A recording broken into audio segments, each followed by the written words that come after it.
ముందుగా విద్యార్థులకు మరియు ఇక్కడ కాలేజ్ సిబ్బందికి మరియు మా జీవనది ఫౌండేషన్ కార్యవర్గ సిబ్బందికి అందరికీ కూడా సంక్రాంతి శుభాకాంక్షలు.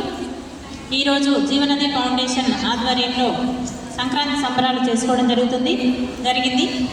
అయితే జీవనది ఫౌండేషన్ నుంచి ఈ యొక్క సంక్రాంతి సంబరాలే కాదు, చాలా ప్రోగ్రామ్స్ చేస్తూ ఉంటాం మేమందరం. అయితే నదులను క్లీన్ చేయడం కానీ, పురాతన గుళ్ళు ఏవైతే ఉన్నాయో 200 సంవత్సరాల పూర్వం నుంచి ఉన్నటువంటి గుళ్ళు, ఏ శిథిలావస్థలో ఉన్నటువంటి గుళ్ళనన్నీ శుభ్రం చేసి వాటిని వెలుగులోకి తీసుకురావడం కూడా జరుగుతుంది. అదేవిధంగా ప్లాస్టిక్ పై నివారణ కార్యక్రమాలు, అవగాహన సదస్సు కార్యక్రమాలు కాలేజీలలో, స్కూళ్ళల్లో నిర్వహించడం కూడా జరుగుతుంది. అదేవిధంగా ఏవైతే ప్రతి సంవత్సరం సంక్రాంతి సంబరాల్లో మన హిందూ సనాతన ధర్మాన్ని కాపాడడం కోసం మనం అనేక కార్యక్రమాల్లో చేయాల్సినటువంటి బాధ్యత మనందరిపైన ఉంది.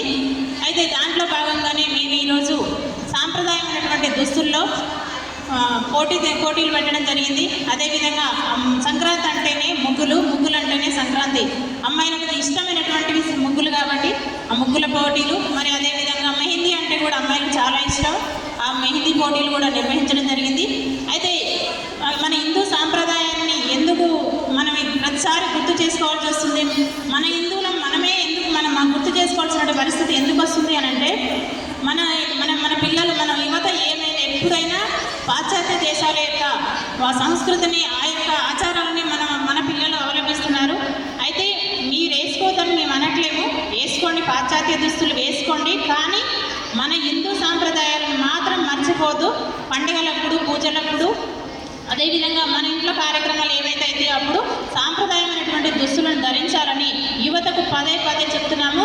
అయితే ప్రతి ఒక్కరిది, మీడియా వాళ్ళు కానీ ప్రతి ఒక్కరి బాధ్యత యువతకు పదే గుర్తు చేయాలి. ఎందుకంటే వాళ్ళు అదే లోకం, ఆ పాశ్చాత్య లోకంలోనే ఉండిపోతున్నారు, వాళ్ళ సాంప్రదాయ లోకంలోనే ఉండిపోతున్నారు, అదే ఫ్యాషన్ అనుకుంటున్నారు. కానీ అది కాదు మన ఫ్యాషన్. మన హిందువులకు, మన భారతదేశానికి ఒక సాంప్రదాయం ఉంది, ఒక కట్టు అనేది ఉంది. కాబట్టి అవి మర్చిపోకుండా ఉండాలంటే మనం గుర్తు చేయాల్సినటువంటి బాధ్యత మన అందరిపైన ఉంది. పిల్లలు మీరందరూ కూడా ఆ డ్రెస్సులని, ఆ యొక్క ఆచారాన్ని ఎంజాయ్ చేస్తూనే మన సాంప్రదాయాన్ని మర్చిపోవద్దని మీకు పదే ఒకటి చెప్తున్నాడు. ఈ అవకాశం ఇచ్చినటువంటి మీ అందరికీ కూడా కృతజ్ఞతలు తెలియజేస్తూ థ్యాంక్ యూ.